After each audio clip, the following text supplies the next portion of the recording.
Olá, queridos amigos do Centro Espírita Ernesto Dantas. E hoje eu vou pedir licença, Dani, para incluir aí os meus amigos da Confraternização Espírita Jequiense. É que eu fiz esse tema lá, mas eu não consegui salvar pela ignorância aqui de caráter tecnológico. Então, nós vamos transferir depois para o canal do YouTube dos nossos companheiros lá de Jiquié. Então, sintam-se todos envolvidos pelas nossas vibrações de amor e carinho, né? Tanto os companheiros daqui, quanto os companheiros lá de Jiquié. Todos os amigos internautas que nos acompanham por esse Brasil afora. O tema proposto na noite de hoje é as mulheres do Evangelho, né? E nós vamos lembrar que no momento que nós estamos vivendo, em pleno século XXI, nós mulheres, o universo feminino, lida no seu dia a dia com uma série de problemas ainda. Nós continuamos tendo salários menores em relação aos salários dos companheiros do sexo masculino, para a mesma qualificação profissional, a mesma jornada de trabalho, mais salários que chegam, em média, em nosso país, 65% do que os homens recebem. Nós temos uma quantidade extraordinária, né, de feminicídios.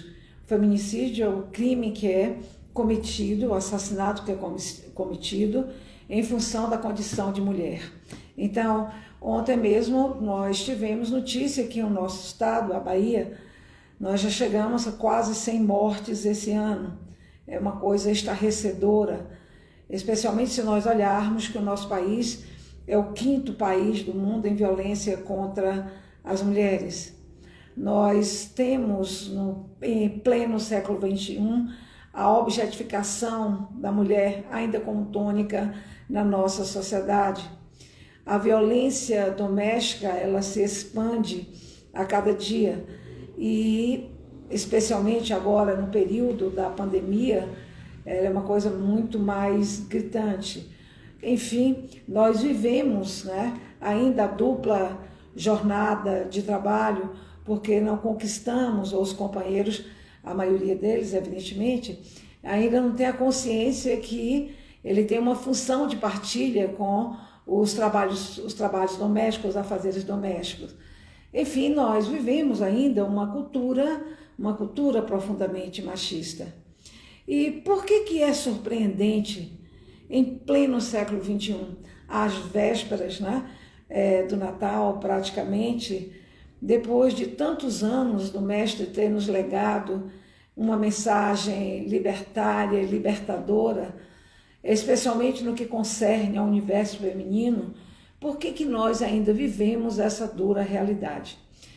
Se nós vivemos essa realidade no século XXI, imaginemos a situação das mulheres no tempo ou ao tempo de Jesus.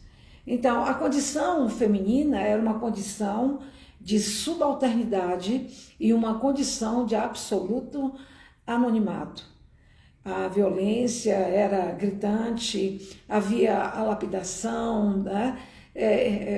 As mulheres elas não podiam participar de tarefas públicas, só poderiam se apresentar nas ruas acompanhadas do seu companheiro do sexo masculino, um parente do sexo masculino, não podiam conversar com os homens em público. Enfim, se nós fôssemos nos deter, falando da realidade feminina ao tempo de Jesus, nós gastaríamos, né, provavelmente essa uma hora que nós temos, né, à nossa disposição. Nós lembramos que no Império Romano, só a título de curiosidade, no Império Romano as mulheres elas viviam numa condição de subalternidade tal e de anonimato, elas eram absolutamente invisíveis, que mulheres, né, do século XX resolveram fazer uma pesquisa acerca do universo feminino das mulheres romanas. O que as mulheres romanas pensavam, o que elas idealizavam, o que elas sonhavam, o que elas faziam. E uma delas teve uma ideia interessante. Então nós poderíamos visitar os cemitérios romanos e olhar nas lápides desses cemitérios, né, o que essas mulheres pensavam, alguns registros. E para surpresa, o que existia era isso. Lívia caminhava com leveza. Antônia, ela era muito bonita, né? Cláudia era elegante. Na verdade, sequer ao nome elas tinham direito, porque Cláudia, Lívia, Antônia era o nome feminino dos seus pais, né? Então, era uma condição, portanto, de visibilidade absoluta. Nos círculos mais fechados do judaísmo, nos mais radicais, existia uma situação que é assaz interessante. As mulheres, quando elas pariam, elas, se parissem um menino, elas teriam 40 dias, né? Elas ficavam durante 40 dias impedidas de fazerem parte de qualquer ritual religioso, por ser considerada em situação impura. Imagine, né? Trazer no ventre a luz capaz de eternizar, né? Um sonho de criança, a nossa herança, né? Poeticamente, como canta o Geraldo de Azevedo. E de repente elas ficavam 40 dias. Se fosse um menino, porque se fosse mulher, sem nenhuma justificativa, a não ser o ranço de uma sociedade patriarcal e machista, se fosse uma menina, eram 80 dias sem poder participar de nenhum ritual religioso. Evidentemente que falar das mulheres no Evangelho é trazer um olhar mais para a obra espírita, considerando a extraordinária contribuição dos nossos, né, amigos espirituais, que através da psicografia, né, de Chico, Ivone Pereira, mas Chico e Divaldo, nós vamos ter notícias, né, da vida, né, um pouco dos dados biográficos, né, dos sonhos, idealizações, do que elas viveram, as mulheres viveram ao tempo de Jesus, as mulheres, portanto, no Evangelho. E o que nós vamos encontrar, na verdade, nos textos, né, dos evangelhos canônicos, é muito pouco. Basta que nós entendamos que os evangelhos canônicos foram escritos por homens, né, e que traduzem, evidentemente, aquele ranço, né, patriarcalista e machista da sociedade em que eles estavam inseridos. Nenhuma crítica aos nossos companheiros. Tanto é que nós vamos encontrar situações interessantes. É evidente que existem registros das figuras femininas no Evangelho, mas algumas são, né, registros no melhor estilo, né? Então, Salomé, mãe de Tiago Maior, e João, né? Maria, mãe de Tiago Menor. Quer dizer, era a situação, era a circunstância em que ela estava envolvida. Não era Salomé, não era Maria, era a mãe de, né? Então, era a situação, a circunstância em que elas estavam, que elas foram apresentadas. Nós temos algumas que nenhuma outra referência, né? Por exemplo, a mulher adúltera, a mulher hemorraísa, a mulher de Tiro e Sidom, né? Que ficava ali, que pediu ao mestre as migalhas dos seus ensinamentos, né? Então, nós não temos uma referência, a filha de Jairo, a sogra de Pedro, são inúmeras citações, né? Que também diz respeito à circunstância, né? E temos outras que são personagens, né? Que nós temos o registro do nome e também das suas ações, né? E não poderia ser diferente, né? Como não falar de Maria, né? Mãe de Jesus, de Maria de Magdala, pelo protagonismo que ela tem, né? Ao longo, né, do seu contato, ou a partir do contato que ela tem com Jesus, de Marta e Maria, né? Quando Jesus visita aquela aldeia que chega até a casa de Marta e Maria. Então nós vamos ter o registro, né? O ensinamento, esse contato, como ele se deu, né? Nós temos Joana de Cusa, né? Só Joana daria, assim, na verdade, palestras e mais palestras. Eu mesma já fiz uma palestra, né? E ela é tão próxima a nós outros, né? Todos nós espíritas, pelo significado, a nossa doce e importante Joana de Ângeles. Então nós temos a identificação, mas essa identificação está intimamente vinculada ao protagonismo que essas mulheres têm no decurso da passagem de Jesus aqui no nosso planeta. E evidentemente existem a citação, existem citações de outras mulheres mais anônimas ainda, porque não existem circunstâncias, né? Mas nós sabemos que as mulheres, né, acompanhavam Jesus, aliás, eram elas que se encarregavam, né, de preparar, elas antecediam Jesus na sua ida, né, a alguma aldeia, alguma comunidade. Então elas iam antes para preparar, né, cuidar das questões, digamos, logísticas, né, operacionais, da hospedagem. Elas cuidavam da alimentação daqueles que acorriam o mestre, e eram milhares e milhares de pessoas. Elas ajudavam financeiramente, não só contribuíam com esses aspectos de caráter prático, mas elas ajudavam, né, financeiramente. Eu li uma certa feita, não lembro de quem foi e onde exatamente eu li, mas uma coisa muito interessante. Jesus, ele arrebanhou os homens pela palavra. Venha que eu te farei pescadores de almas. Mas as mulheres, ele encantou com o seu olhar, com a meiguice do seu olhar, né? Despertou o encantamento. Não há como negar. Nós, mulheres, somos dotados de um senso de espiritualidade, ou temos esse anseio de espiritualidade muito mais aguçado, talvez, quero crer que isso seja um traço meramente cultural, muito mais contundente do que os homens. Eu tinha, inclusive, uma curiosidade muito grande, porque quando nós fazemos palestras, nós estamos sempre numa posição mais privilegiada. Tem um púlpito, né, um pequeno palanque, então nós vemos a plateia do alto. E eu sempre olhava e calculava ali que nós tínhamos aproximadamente de 70% a 80% do público constituído de mulheres, né? Então, eu tinha curiosidade de ver, e aí encontrei um trabalho acadêmico, de pesquisa acadêmica, né, na internet, buscando exatamente informações sobre isso, e encontrei, eu vou ficar devendo a vocês o nome, mas é só buscarem, porque eu que sou analfabeta tecnológica, consegui, vocês onde conseguir tranquilamente. Ela fez uma série ela traçou o perfil, né, a faixa etária com que normalmente se busca uma casa espírita, qual a motivação e tal. E ela fez exatamente essa pesquisa que eu tinha essa curiosidade.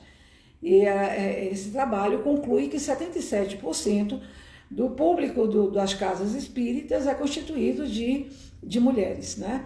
O que corrobora na nossa impressão, né, do alto do púlpito, e especialmente ao lermos os evangelhos, ao estudarmos, especialmente o Evangelho de João, ele traz muitas informações a respeito, né, desse trabalho feminino, e aí nós observamos, né, a presença dessas mulheres planejando, né, a passagem, né, de Jesus.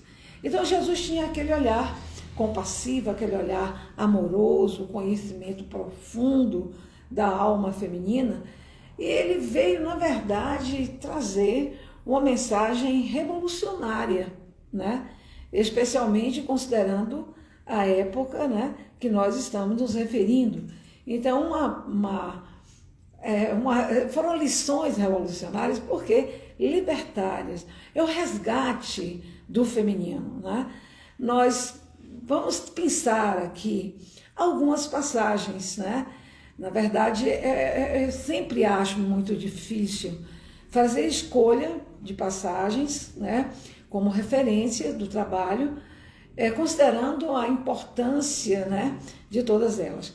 Mas eu vou fazer em função, particularmente, da minha identificação com esses personagens. Escolho inicialmente uma mulher anônima, que é referida apenas como mulher adúltera. Nós não sabemos quem é essa mulher adúltera. Na verdade, nós conhecemos através de Amélia Rodrigues, né, com psicografia de Divaldo, toda a sua trajetória. É um trabalho belíssimo, a gente se encanta e se emociona com a narrativa, né, do antes e depois desse encontro com Jesus. Ela vai se transformar, né, completamente, e nós vamos ter a história que a conduziu àquela contingência em que ela foi flagrada em adultério. Então, nós conhecemos sobejamente a história, mas fica o registro, né, aqui que particularmente nos interessa. Então, os fariseus, né, e os escribas apresentaram aquela mulher a Jesus diante de uma multidão. Jesus era judeu e, como tal, deveria seguir, né, as leis judaicas, né, as rigorosas leis judaicas, os mandamentos, né, as proibições judaicas.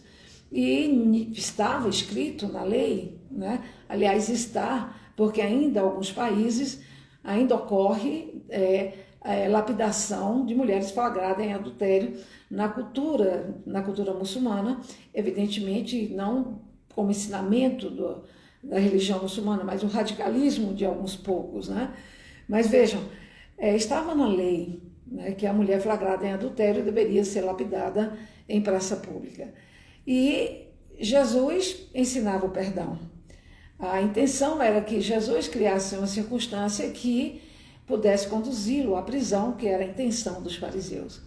E Jesus, né, passeia o olhar por aqueles que ali estavam, que cercavam a mulher, e agacha-se e escreve na areia.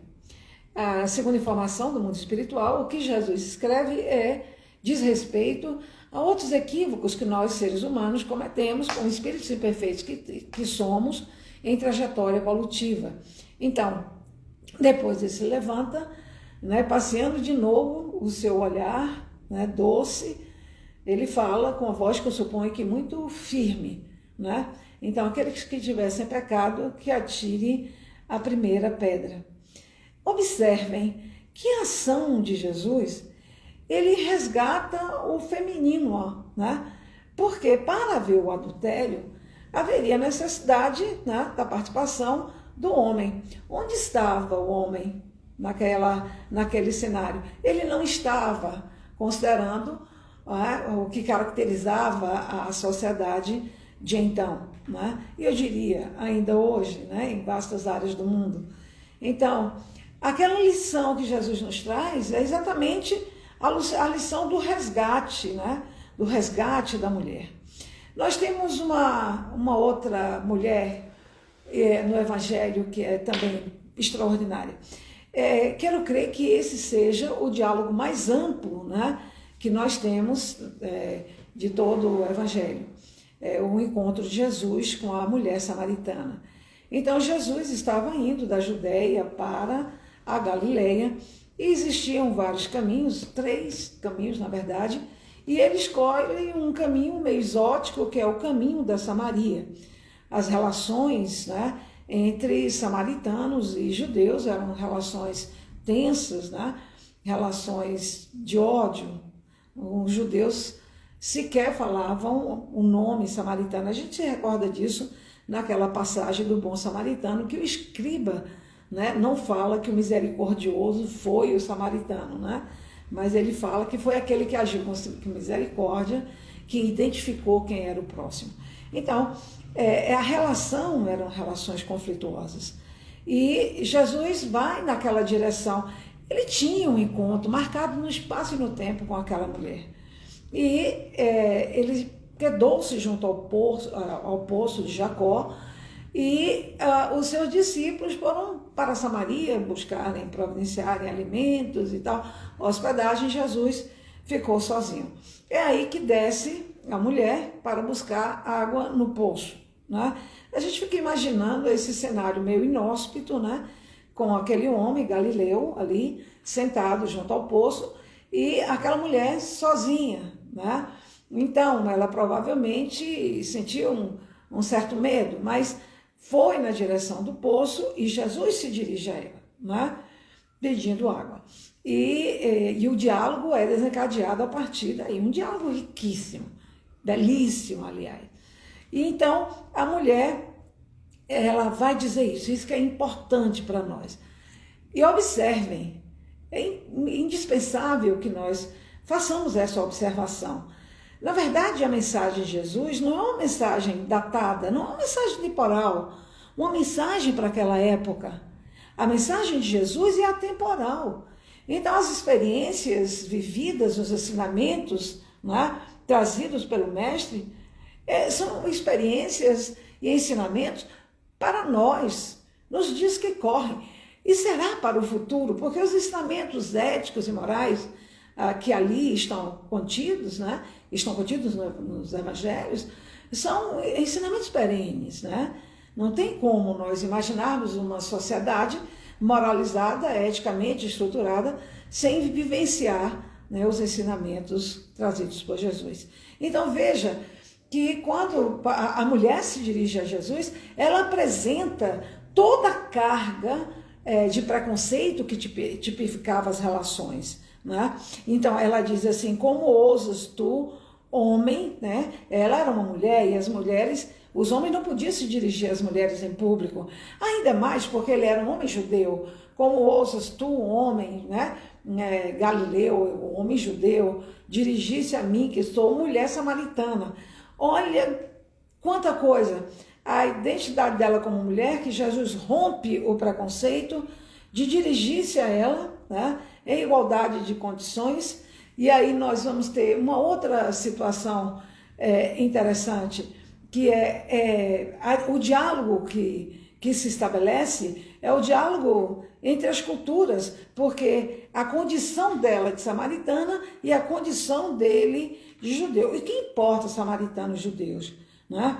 Se nós tivéssemos entendido isso, né, esse diálogo entre as culturas que Jesus propõe, nós não viveríamos em um mundo tão conturbado, com sentimentos xenofóbicos, né, com racismo, com preconceitos, com discriminação. Né? Jesus rompe com isso nesse diálogo. Então ele propõe um diálogo entre culturas, né? E ele coloca, né, numa condição, né, simétrica a relação de homem e mulher. Né? Poderíamos ficar esse horário inteiro falando só desse diálogo. Mas observem como esse diálogo é contemporâneo. Né? E quão necessário se faz refletirmos sobre os ensinamentos contidos nesse encontro. Maria e Marta. Né? Então nós tínhamos ali, naquele momento, Maria, né? Jesus chega até a aldeia em que Maria e Marta moravam e vai até a casa de Maria e Marta. Fazer uma leitura mais aberta.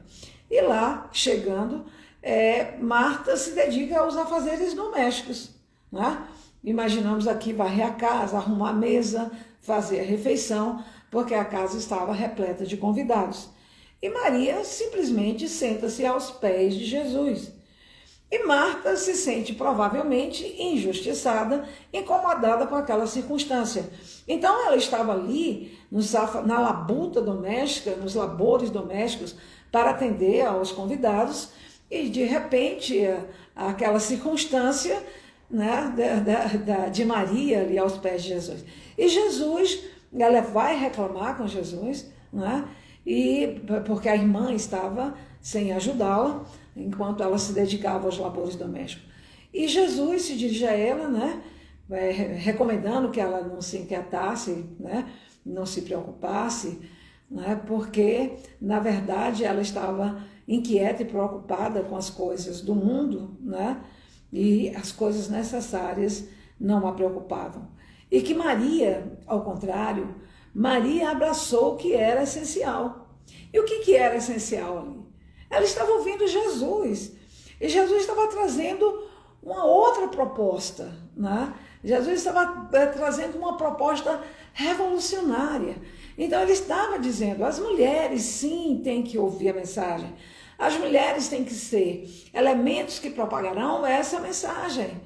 Né? Ela estaria numa condição semelhante àqueles homens que lá estavam também, acompanhando a mensagem trazida por Jesus. Né? Então ficava ali o registro, né, naquele momento, de que não cabia às mulheres, conforme a visão de Marta, tão somente a governança doméstica, né, mas, né, outros labores, inclusive o labor do Evangelho, né, fica muito caracterizado.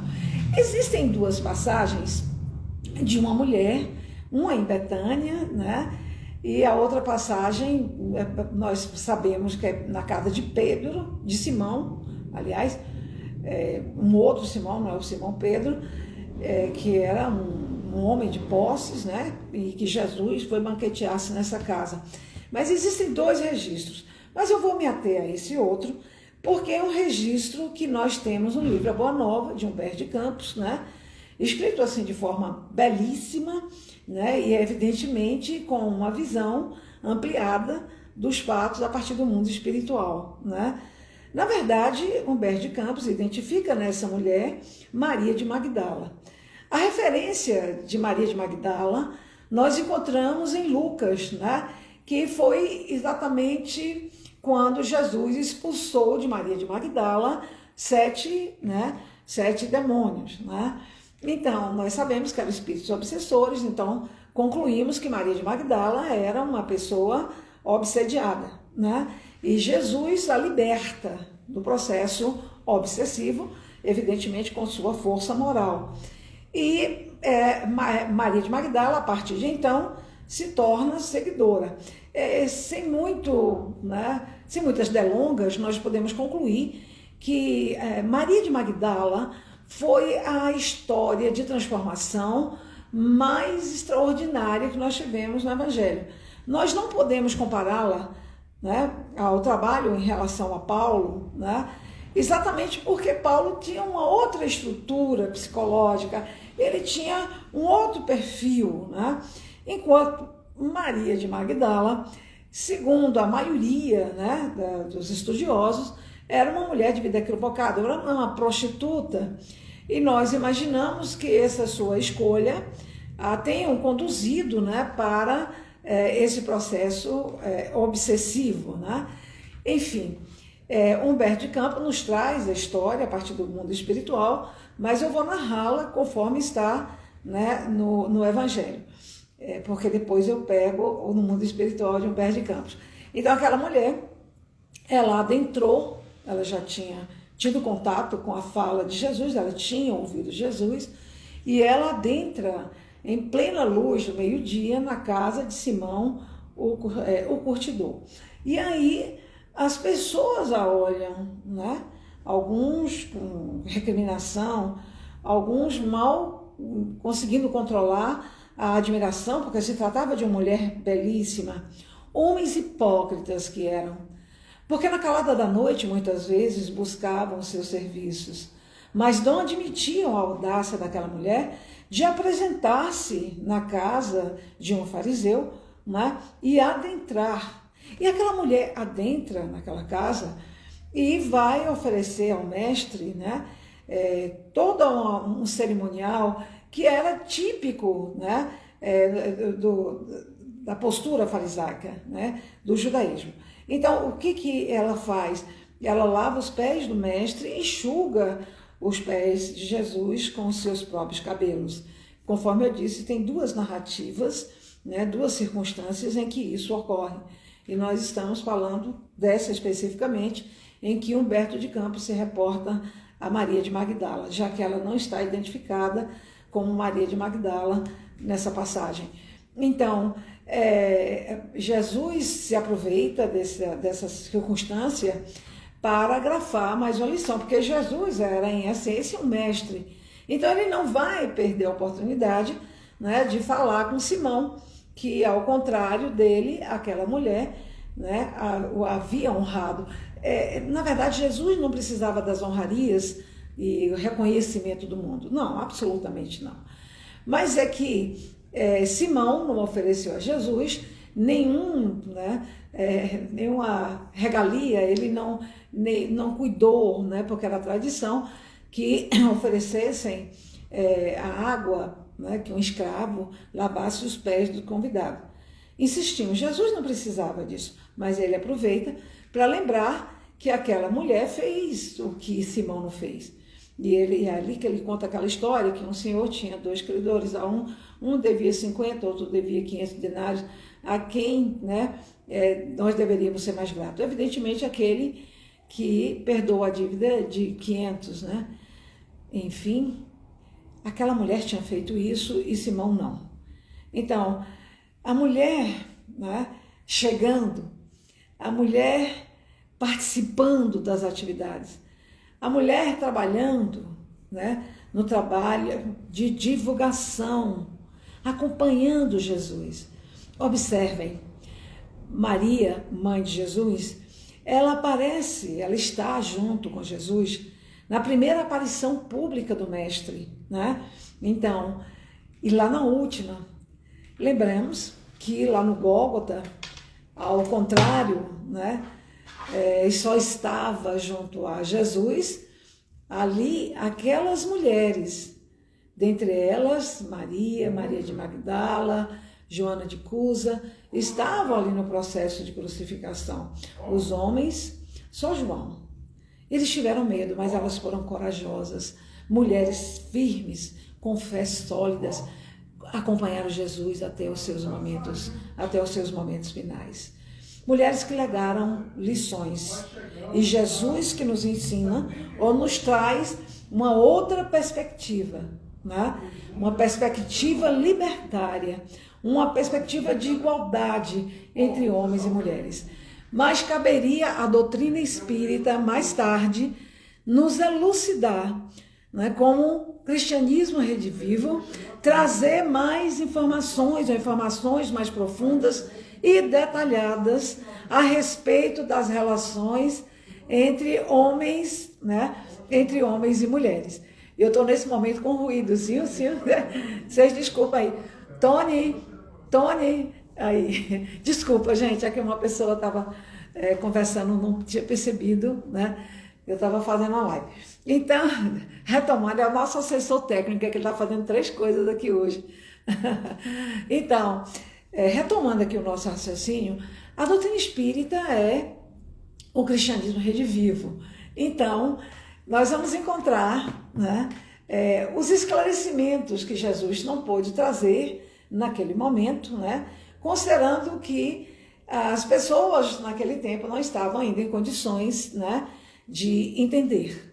Então, nós encontramos na questão 200 do Livro dos Espíritos, Kardec indagando se os espíritos têm sexo. E a resposta que não conforme nós imaginamos. Então, o sexo é só uma manifestação no corpo físico, né? Então, nós vamos encontrar Kardec na questão 201, na questão subsequente, indagando se um espírito que animou o corpo de uma mulher em uma outra existência pode animar o corpo de um homem? E a resposta é que sim. Claro, é só trazermos um raciocínio lógico.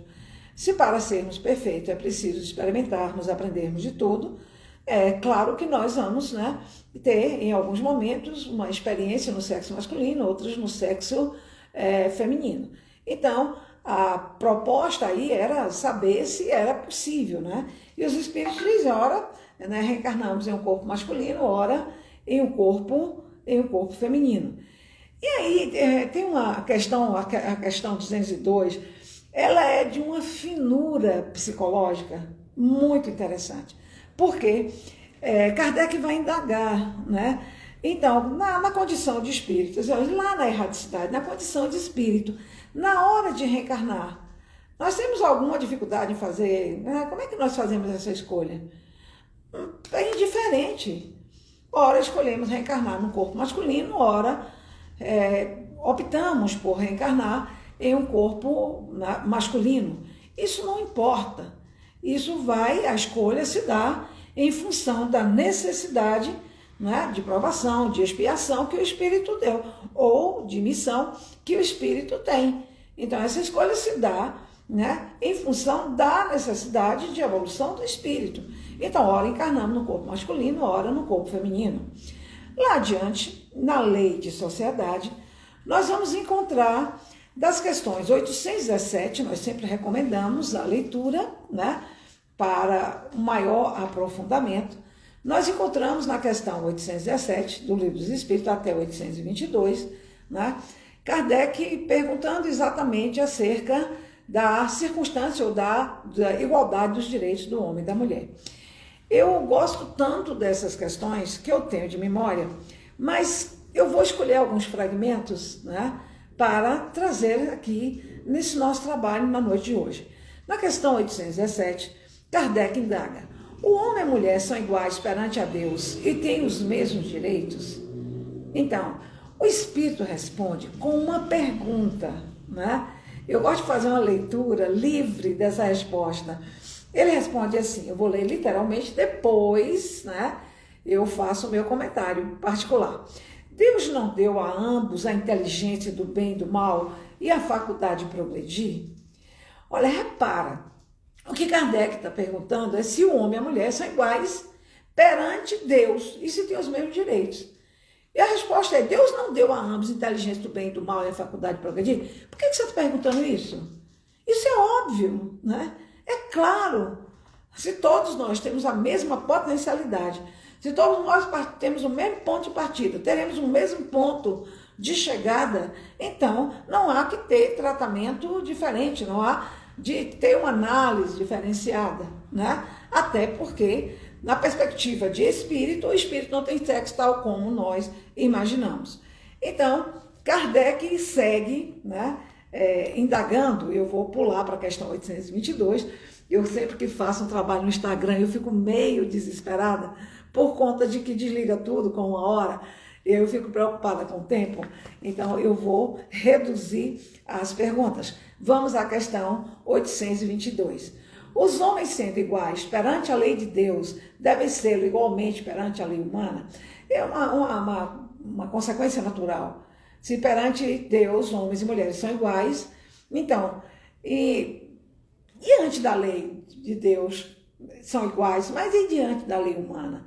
Ora, Kardec, né, fez a codificação, né, estava ali no trabalho da codificação, né, exatamente em meados do século XIX. Se nós começamos o nosso trabalho de hoje nos reportando à realidade, né, experimentada pelas mulheres do século XXI, né, imagine que no século XIX a situação era muito mais complicada, era muito pior. Nós evoluímos bastante, especialmente a partir da década de 60 do século XX. Então a resposta que os espíritos dão a essa pergunta é: este é o primeiro princípio de justiça. Não façais aos outros o que não querereis que os outros vos façam. Então, homens e mulheres são iguais perante Deus. Homens e mulheres são iguais perante os homens. Ou deveriam ser, né? Quando eu digo deveria ser, é que existe discriminação, existe preconceito, né? Nós ainda estamos vivendo numa sociedade com forte ranço de sociedade patriarcal, existe o machismo, né? Então, quando nós trazemos esses elementos, nós devemos lembrar que isso é produto de uma construção social. Isso não tem nenhuma relação, né, com as leis divinas. Isso não tem relação com os ensinamentos de Jesus. Isso não tem nenhuma relação com o ensinamento espírita. Façamos a leitura de um fragmento da questão 822A. Então, de acordo com isso, para uma legislação ser perfeitamente justa, deve consagrar a igualdade de direito entre homens, o homem e a mulher. Então, perante Deus, homens e mulheres são iguais, deve ser também perante os homens, né? Então, nós devemos ter uma legislação que enquadre, né, ou que reconheça esses direitos iguais, porque não eram, né? Então, veja bem, a lei humana, para ser justa, deve consagrar a igualdade de direito entre o homem e a mulher. Todo privilégio concedido a um ou outro é contrário à justiça. A emancipação da mulher segue o progresso da civilização. Sua escravização marcha com a barbárie. O sexo, aliás, só existem na organização física, pois os espíritos podem tomar um e outro, não havendo diferença entre eles a esse respeito. Por conseguinte, devem gozar dos mesmos direitos. Observem que coisa interessante. Qualquer lei que consagre direitos diferentes, que contemple direitos diferentes, que não contemple a igualdade de direitos entre homens e mulheres, ela né, está caminhando para a barbárie, é contrário a um processo civilizatório. Ao contrário, aquele que consagra direitos iguais é o reconhecimento inequívoco do progresso e de um processo civilizatório em curso. Na Revista Espírita, de 1866, tem um texto de Kardec, mas antes de me reportar esse texto, né, ele tem o primeiro artigo da Revista de janeiro de 1866. Ele tem um título que é uma pergunta, né, e não deixa de ser uma ironia do codificador. As mulheres têm alma? Sim, porque em alguns momentos já se discutiu se a mulher era dotada de alma, né? Bom, e aí Kardec, ele já tinha, na verdade, feito outros artigos em que ele parabenizava mulheres que tinham, né, se diplomado na carreira médica. Ele fez artigos, está aí na Revista Espírita, né? Ele fez artigos enaltecendo a contribuição intelectual das mulheres para o progresso. Ele defendeu o voto feminino, né? Porque não existia, né, ao tempo de Kardec, a mulher não tinha direito ao voto. O primeiro país a reconhecer o direito, né, das mulheres ao voto foi a pequenina Nova Zelândia, em 1896, ontem praticamente, né? Então Kardec faz um artigo, e está tudo aí na Revista Espírita, né? Ele é um homem adiante do seu tempo, né? Então, ele vai defender essa participação da mulher no processo político, né? E esse artigo especificamente, ele escreveu em decorrência de 4 mulheres que se bacharelaram e elas não puderam ser diplomadas pela sua condição de mulher, né? E aí Kardec faz o artigo, e basicamente o artigo é uma pergunta, né, que ele desenvolve em forma de um artigo. Ele pergunta se a igualdade legal que se procura, né, é uma decorrência de um direito natural ou é uma concessão dos homens, né? É um artigo extenso.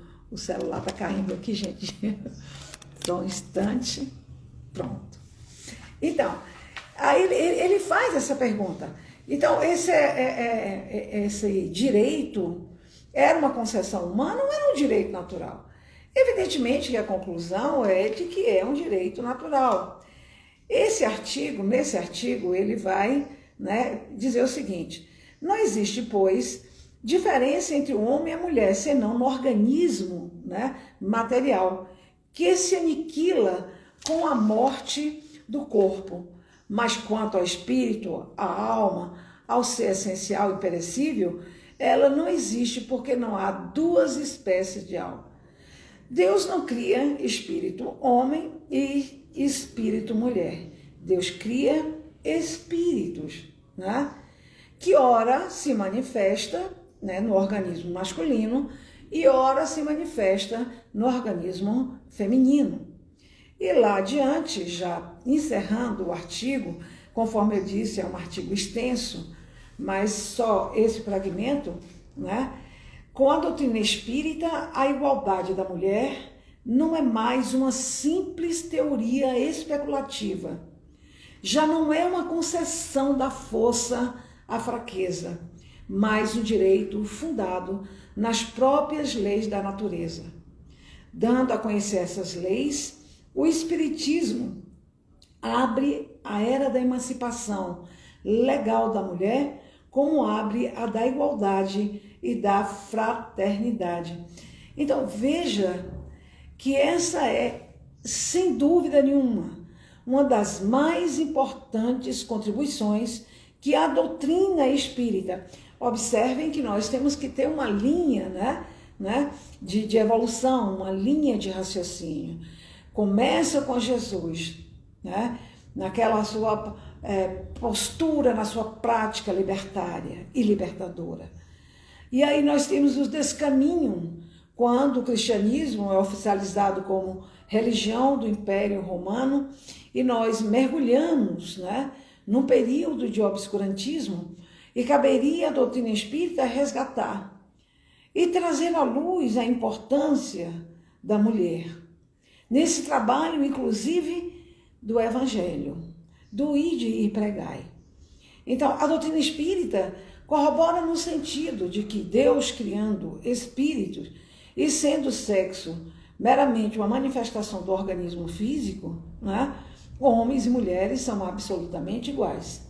Ora nos reencarnamos como homens, ora reencarnamos como mulheres. E como é extraordinário, né, entender à luz do cristianismo, à luz do espiritismo, que a discriminação é produto do preconceito. As diferenças e a manutenção de uma estrutura ainda patriarcal e machista nada mais é do que construção social. E que para sermos, né, coerentes com o que nós trouxemos para as nossas vidas, como o elegemos para as nossas existências, como elemento norteador, né, que é o cristianismo, à luz da doutrina espírita, nós só temos que agradecer ao Mestre Jesus e a essas mulheres extraordinárias. Sim, eu não me esqueci de Maria. Maria, nome forte. Maria, mulher guerreira, ali com o seu filho, firme e forte. E nós, que trouxemos em nossas mãos, na palma das nossas mãos, esse M de Maria, M de mulher. Mulher que abraçou o Evangelho, mulher que segue adiante na luta pelos seus direitos fundamentais, os seus direitos de igualdade. Nós, mulheres, devemos manter, né, essa chama, né, do Evangelho de Jesus.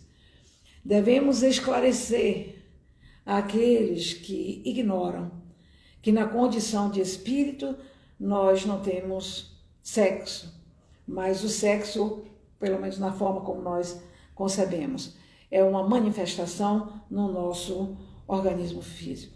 Então, que nós possamos nos envolver, né, nesse evangelho e prosseguir, né, esclarecendo consciências, para que nós possamos ir ao encontro desse processo civilizatório evidenciado pela questão 822 de O Livro dos Espíritos, abandonando ou deixando no passado a barbárie, representada pela discriminação, pelo não reconhecimento dos direitos iguais.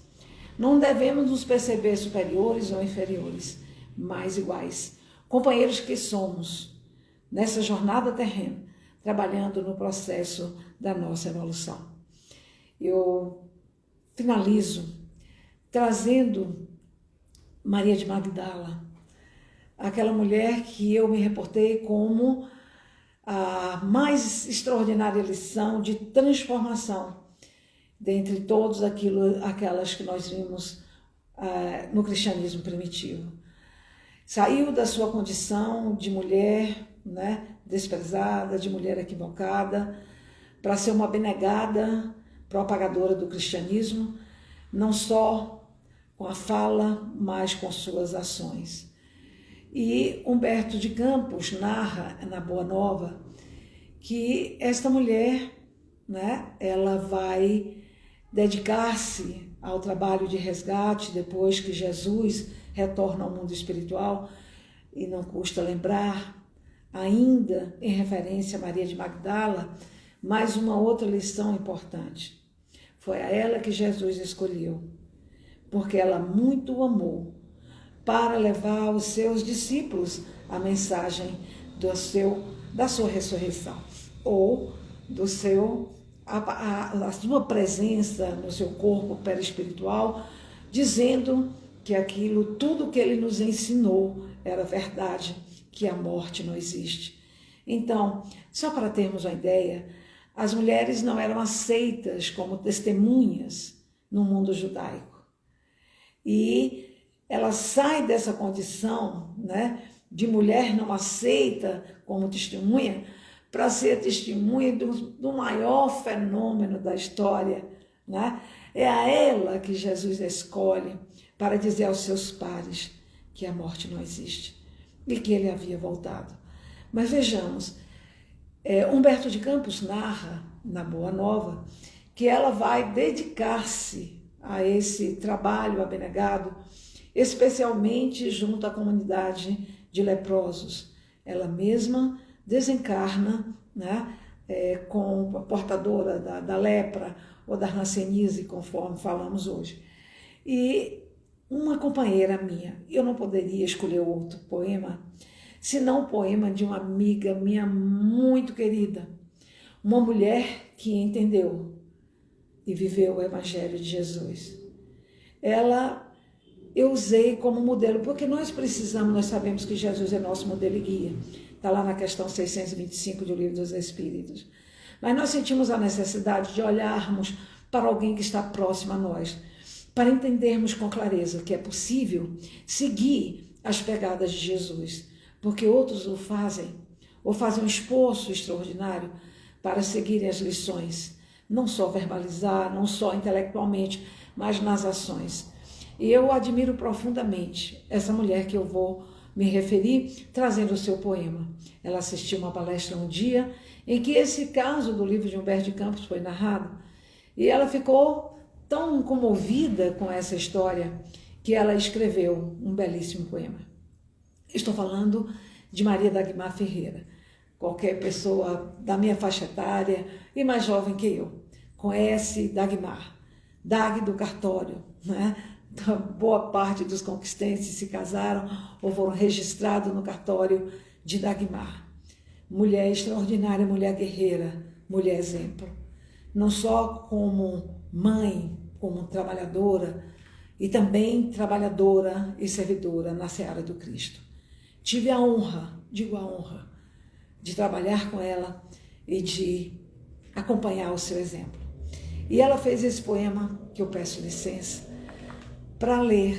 Eu sei alguns fragmentos de memória, mas como a memória já anda falhando, né? Fim de ano, professor, cabeça esgotada. Então, é um poema belíssimo que nos emociona. Chama-se Diálogo Possível. Aceita, Rabi, o meu convite vem. Untar-te-ei o corpo com óleos aromáticos, seminuas bailarinas aos sons de alaúdes e harpas, embalar-te-ão no somo o corpo cansado. Jesus responde, eu não posso. Vem, Senhor, vês, tem uma pele de seda, cor do alabastro, o aroma do sândalo há muito a impregna, arfa no peito o coração todo o desejo, é o troféu do amor que a teus pés deponho. Jesus responde, eu não posso. Vem, não demores, nem me deixe em soledade. A noite se adentra e tenho dispensado homens vários, poderosos, que por mim se embriagam, afogam nos meus braços os prazeres ansiosos. Insiste ainda a mulher equivocada. Jesus responde, eu não posso. A estrada dos seres se separam e se cruzam no girar vertiginoso e louco do tempo. Gesto de amor aos desvalidos amparam, transfundindo em paz a dor e o sofrimento. 2 anos se passaram e o verbo delirante sublimava nas almas o egoísmo e o instinto, expulsava o mal, a aflição e a cegueira, imprimindo nas mentes o amor infinito. Entre ásperas cavernas, o excelso pregador acostuma a retina à ausência da luz. Gemido desespero se alteiam à sua volta. Na ceifa da lepra jaz uma infeliz.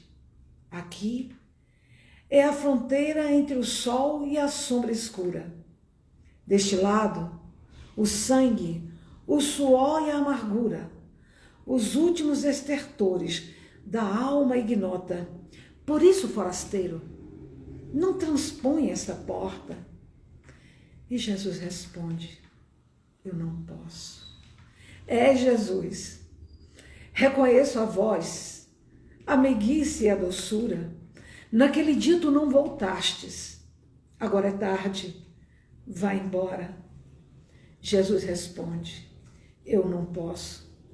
Agora, Senhor, que o corpo se me abrasa, consumido de dores e coberto de chagas, odor nauseabundo e fétido trascala, e nas vascas da agonia sozinha desvairo, vai embora, Senhor, que agora é tarde. Hoje, quando nada tens a ofertar-me, e o grilhão das dores próprias arrasta. Longe da loucura, do vício e da revolta, a vida, a outra face, apresenta-te. Aninha-te em meus braços e descansa. Refaz a tua alma na minha paz, porque afastar-me agora eu não posso. Que bom que nos exemplos dessas mulheres extraordinárias, de Maria, mãe de Jesus, a Maria Dagmar, nós tenhamos as lições imorredoras do Evangelho e a certeza de que nos momentos mais difíceis, Jesus não nos abandona, porque afastar-se agora, Ele não pode. Paz e luz.